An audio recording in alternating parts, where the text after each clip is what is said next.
ফণীশ্বর ভাবে ভেলা বাড়ি ভোরের আলো ফোটার আগেই উঠে পড়ে।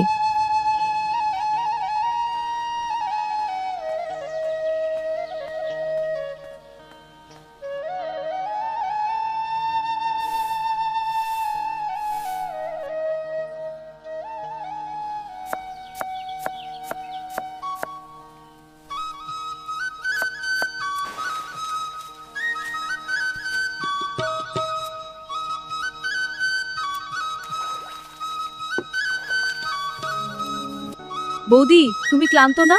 সংসারের কাজ করলে ক্লান্তি থাকে না রে। তুমি অনেক কষ্ট করো। এই হচ্ছে মেয়েদের জীবন। মেয়েদের জীবন শত মুখে হাসি রাখে। ভিডিওটা তোমাদের কেমন লাগলো কমেন্ট করে জানাও। আল্লাহ হাফিজ।